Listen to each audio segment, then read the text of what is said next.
Assalamualaikum warahmatullahi wabarakatuh. Saya Samira Hanun dari kelas SI IPS 4.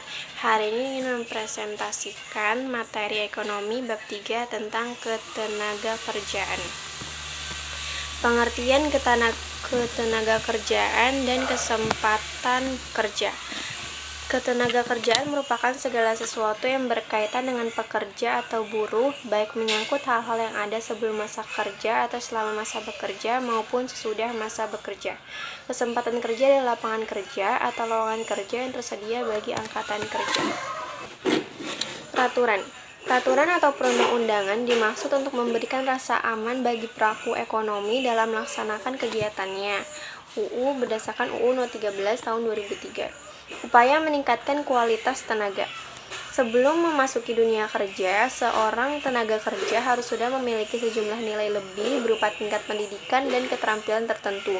Untuk itu perlu ada usaha untuk meningkatkan mutu tenaga kerja dari pihak pemerintah, swasta atau perusahaan dan individu.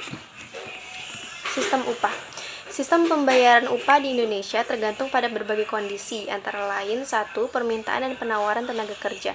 Jika penawaran lebih besar daripada permintaannya, upah cenderung turun. Begitu pula sebaiknya, ceteris paribus. 2. Kesempatan pemberi kerja dan penerima kerja.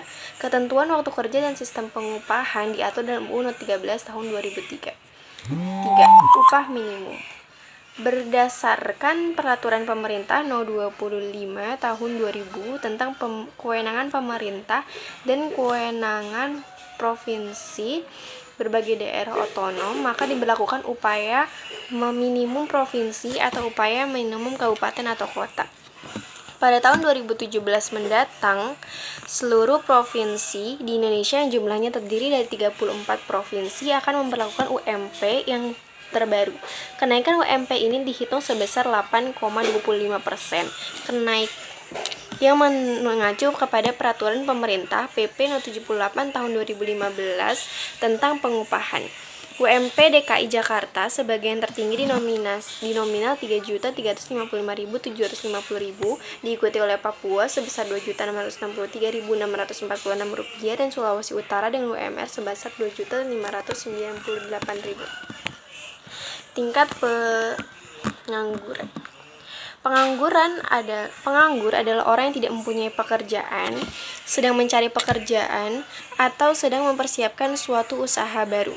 Tingkat pengangguran adalah perbandingan antara jumlah penganggur dan jumlah angkatan kerja dalam kurun waktu tertentu yang dinyatakan dalam persentase.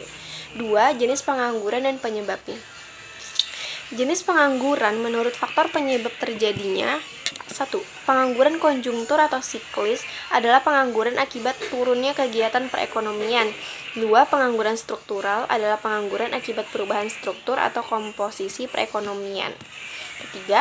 Pengangguran friksional adalah pengangguran akibat kesulitan temporer dalam mempertemukan pemberi kerja dan pelamar kerja. 4. Pengangguran teknologi adalah pengangguran disebabkan oleh pergantian tenaga manusia oleh mesin. Jenis pengangguran menurut cirinya. Pengangguran terbuka adalah saat orang sama sekali tidak bekerja dan berusaha mencari kerja. Setengah menganggur adalah orang saat bekerja tapi tenaganya kurang termanfaatkan. Pengangguran terselubung adalah saat tenaga kerja tidak bekerja optimal. Pengangguran musiman adalah pengangguran pergantian musim. Contohnya saat menunggu panen. Dampak pengangguran terhadap pembangunan nasional. 1. Apabila tingkat pengangguran tinggi, maka nilai komponen upah akan semakin kecil. Dengan demikian, nilai pendapatan nasional dan pendapatan per kapita akan semakin kecil ekonomi. 2. Apabila tingkat pengangguran tinggi, jumlah orang yang membayar pajak penghasilan berkurang. Akibatnya, penerimaan negara berkurang ekonomi. 3. Semakin lama orang menganggur, semakin besar beban psikologis yang harus ditanggung menurut psikologi. 4. Semakin banyak orang menganggur, semakin besar biaya sosial yang harus ditanggung. Contohnya biaya keamanan dan biaya peradilan atas peningkatan kriminalitas, itu menurut pendidikan.